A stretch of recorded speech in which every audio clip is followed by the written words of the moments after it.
Hello, and welcome to another Darkflame Earth update. My name is Mike, and I'm going to show you how easy it is to check out this stuff on your own. You can visit my website, www.darkflameearth.com. Here, I have assembled the tools that I use every day. You see, about 5 years ago, I started studying the Earth and the Sun, and I realized that, if I didn't really start investigating the world, I probably won't travel and see it all. In fact, it's impossible to see everything.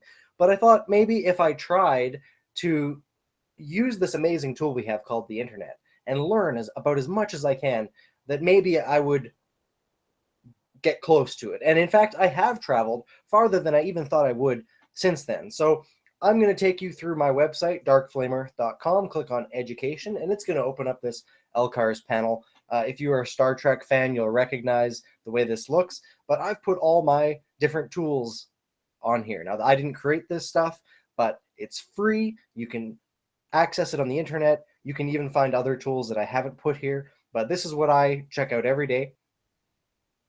On the top left here, you can see the sun, and beside it, you see the earth. So you click on the sun, and you click on the earth, and what are you going to find? You're going to find the latest images. Solar Dynamic Observatory. You see, we've sent up satellites to look at the sun, and for hundreds of years, we looked up at the sky and we worshipped the sun as God, as the closest thing to God. And really, this sun, while it's not a god, it is the most powerful thing that we can perceive. I mean, look at this. It's huge. And if you look at my cursor here, that's about the size of the Earth. So each one of these solar flares is just beyond massive. But the fusion that's taking place on the sun, this is what powers our ecosystem on Earth. This is what breathes life into the phytoplankton and the animals, the birds, and the reptiles, and the humans. Our whole civilization is powered by the sun. Our whole solar system, too. And, observations have shown that the temperature of the whole solar system seems to follow solar activity. There are cycles and patterns, and the sun gets active and less active. It goes up and down. It changes. Right now, it's kind of in a quiet period, but as you can see, it's very much lit up. So we can go back to SolarSoft. This is it. All available here for you to find. If you scroll down, you see the latest 20 events. Bees are nothing too much to worry about. Sometimes you'll find imagery that's quite spectacular. If you look up the times, that when it started and when it peaked and when it stops. But C's are a little bit more noteworthy. You can click on the link and it will actually show you the event. You can see the graph down here, the increase.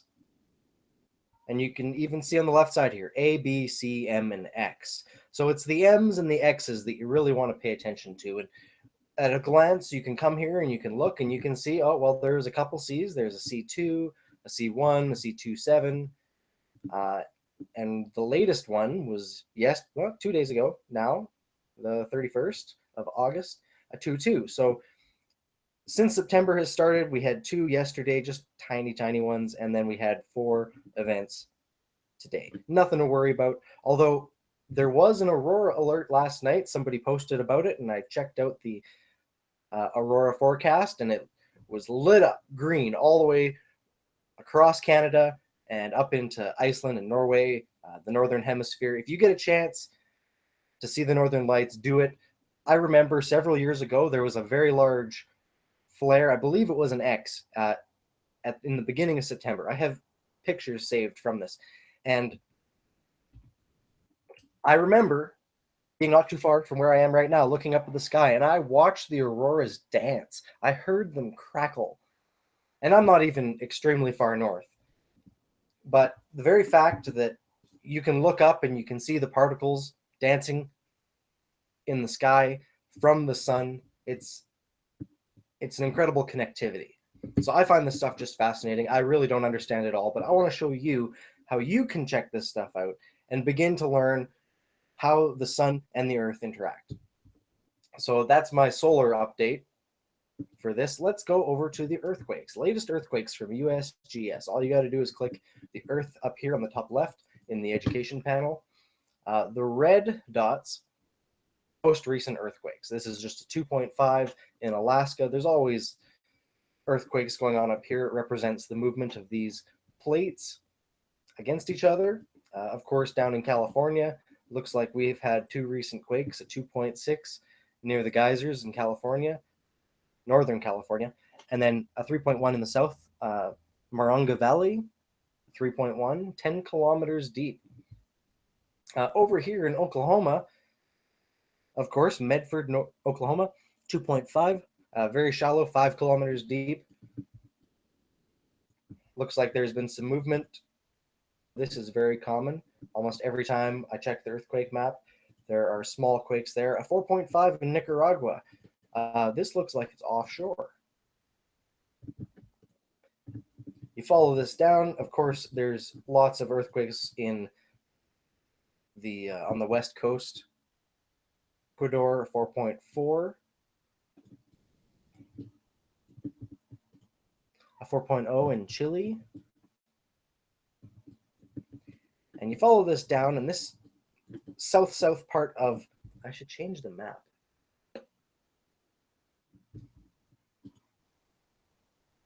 I'm just going to switch over to a different one. See, if you scroll down to the very bottom, the global incident map, this one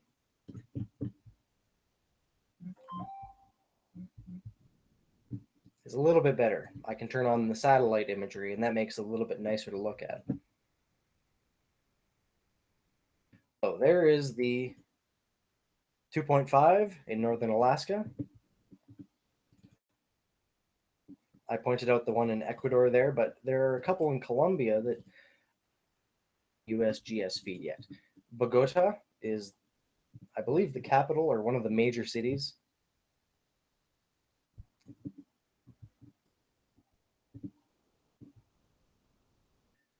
Isa looks like a lake right here.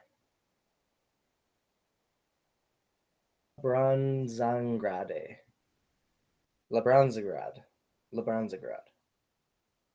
Aquitania. Laguna de Tota. So this earthquake here, 2.3, was 33 minutes ago. This one here was 14 hours ago. So, you know, in the last 12 hours, 14 hours, we've had two earthquakes, 2.3, 3.4. Something's rumbling here. If anybody felt it. I bet the people who live in the direct vicinity may have felt a little bit of a tremor. There's a major road here, so there's probably people's houses.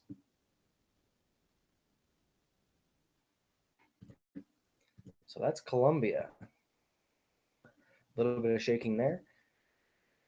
Here's that 4.4. The people in South America along the west coast, they have become accustomed to large earthquakes, and they'll often build their out of in ways that are earthquake resistant.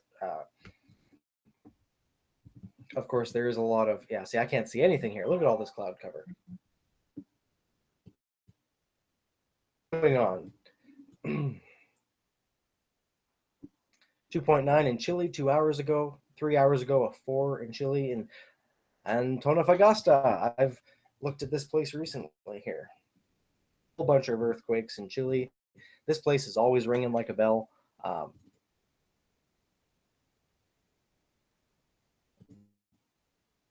You can see that this one is basically where there's nobody. There are roads close by, but this looks like a desert.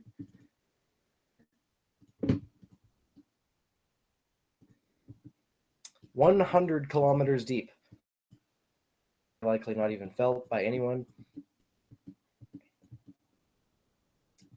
The Scotia Sea. When you look at this part on the maps, it looks like a snake. It's like the head of a snake. And this is the continent pushing into the other continent. Now, right here, you can see some earthquakes, and I always take note when there are earthquakes in the South Sandwich Islands. Islands are a series of volcanic islands that are inhabited by penguins.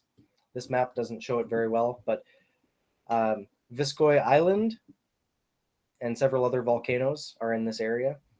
Like I said, this map doesn't show it very well, but I'm opening up Google Earth here, and I will pull it up in a moment.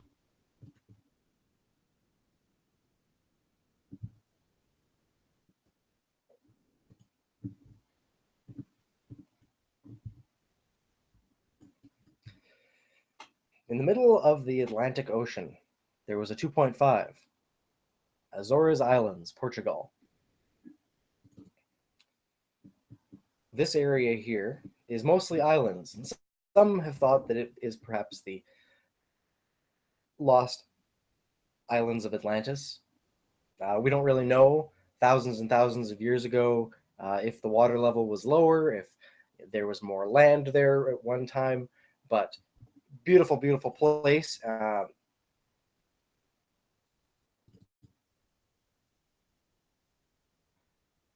6 hours ago at a depth of 7 kilometers. And then down in the South Atlantic Sea, the north of the South Atlantic Sea, 4.8 north of Ascension Island, 10 kilometers deep, mag 4.8. Okay, moving on to the Middle East and Europe. Look at this. Switzerland, Italy, Italy, Italy, Italy. Remember there was a huge quake there, and there's still more quakes happening. Smaller, but why is this area still having quakes? 5 hours ago, 10 hours ago, 12, 9, nothing. With, oh, there we go, 2 hours ago. 2.5, central Italy. So even up until 2 hours ago, this poor area of Italy is just being rocked with earthquakes.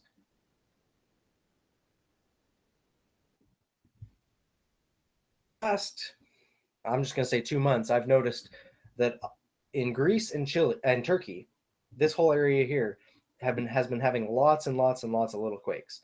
2.5, 2, 2.3, 2.2, 2, 2.1, 2.3.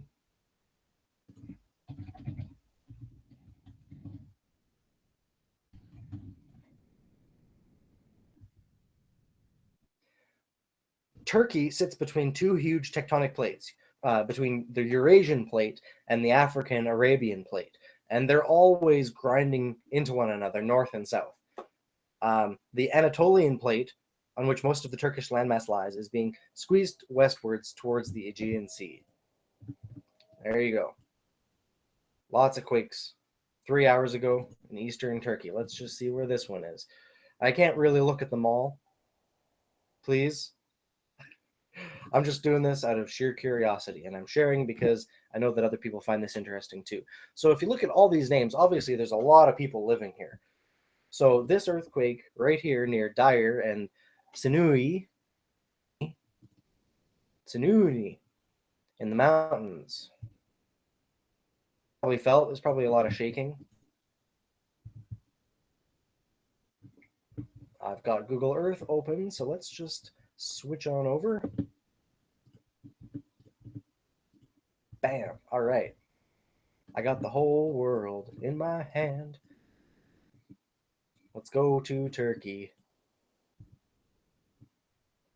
and find that place. What was it called? Sinuni? Su.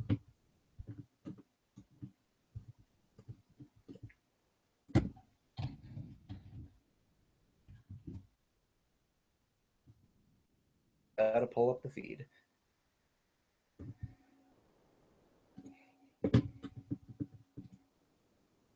Bam.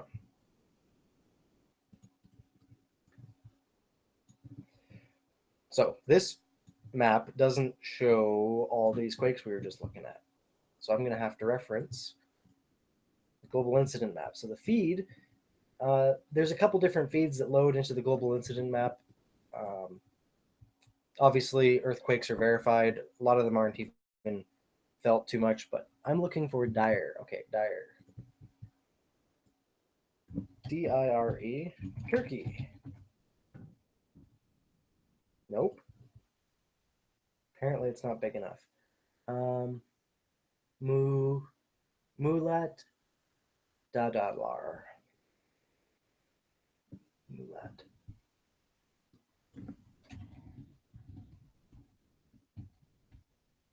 AR?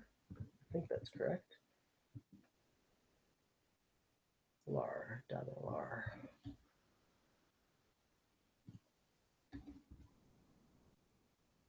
Nope. All right, well, it's not showing up on this map, the USGS feed, so it wasn't significant enough to go on this feed. Okay, that's fine. So let's just look at this. These are the past week in Italy. These poor Italians, they're probably just shaking, going, what the heck is going on? Why? In this mountainous region between Savelli, Frescaro, and Pescara del Tronco, and Castelluccio,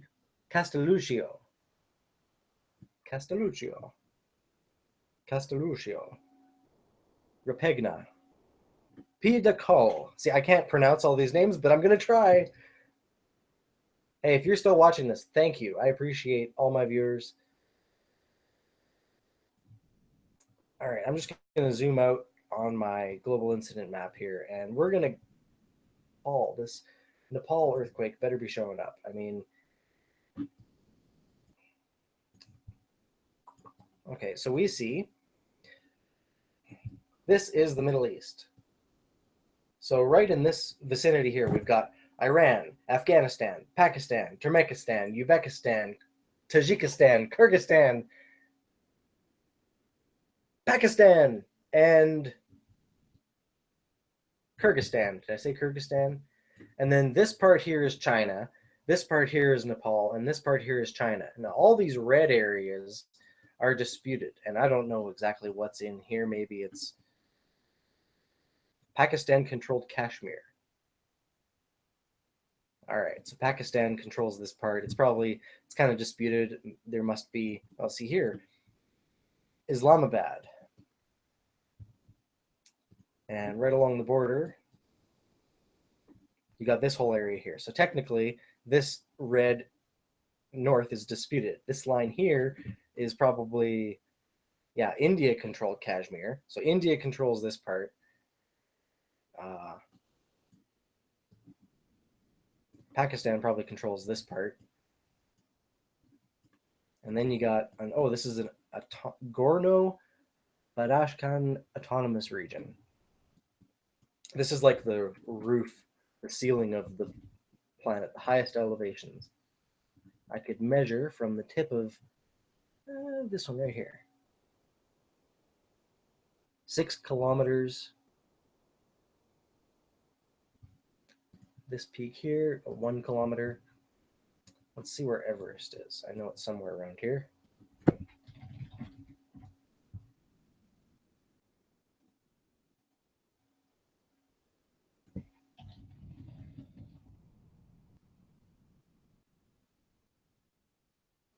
So there you go, the Himalayan mountains. And I mean, generally, this whole region here is the top. And this is Mount Everest.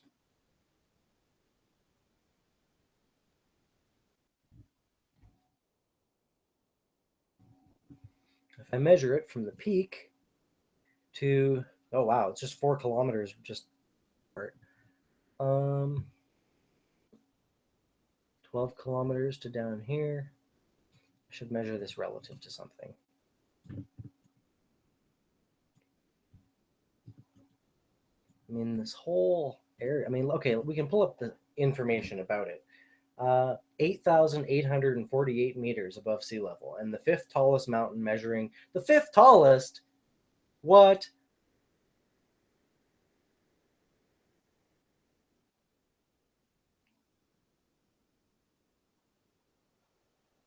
Hmm, 29,002 feet. Well, I thought it was the tallest, but apparently it's only the 5th tallest. I mean, look at all these mountains. I bet People haven't even been to most of these mountains. If it wasn't for supercomputers, how could we possibly look at how massive this world is? Kathmandu. This place has a massive population. I can just tell from the satellite imagery. Here's the airport. You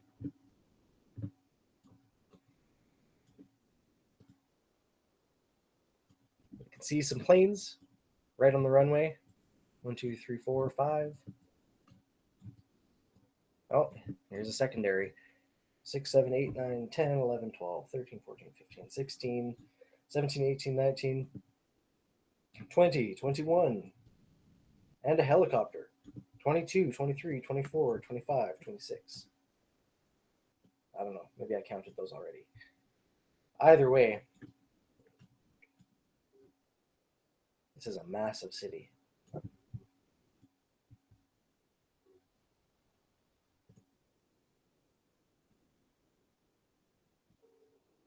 Kathmandu.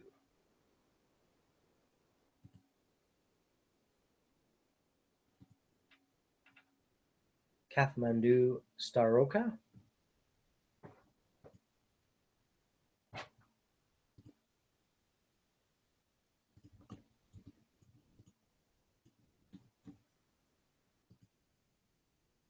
Mahabuddha Temple.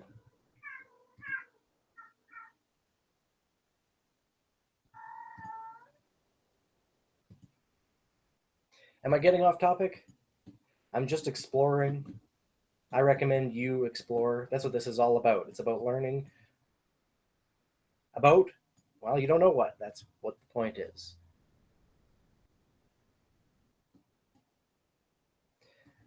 Google imagery is getting a lot better.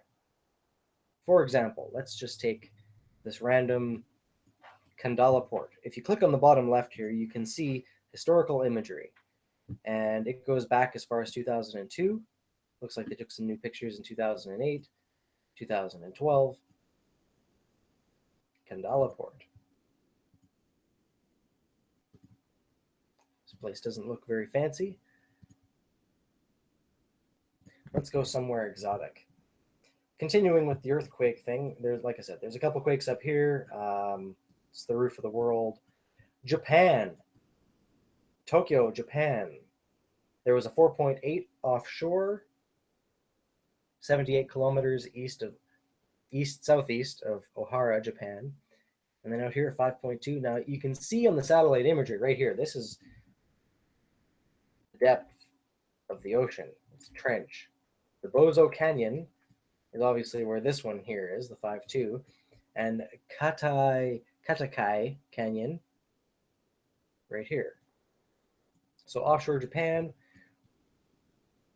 the last week we had 2 up here. This one here in the last week, no, that was on the 27th of August. We don't care about that anymore because it's September now.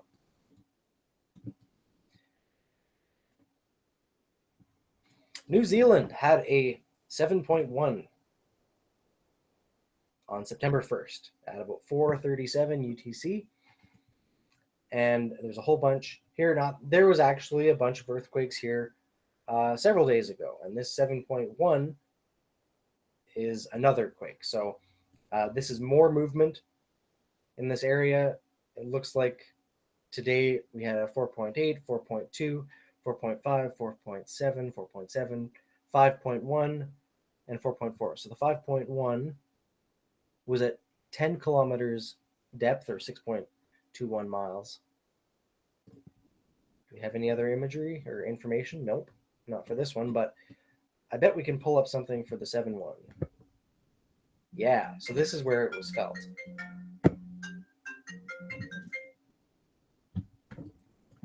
All the way to the Bay of Plenty. So even people living along the coast here in Australia, Makitu, Pikowai, these folks felt it a little bit, and definitely anybody living here.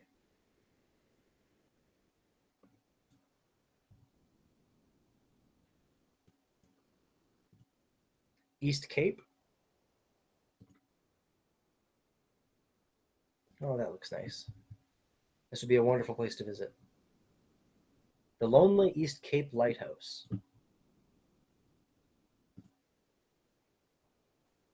Faro de East Cape. Ventana de Faro de East Cape. Vista de East Cape. Oh, wow. East Cape Island. East Cape Lighthouse, the stairway. From the East Cape Lighthouse. So these folks living right here on this beautiful lighthouse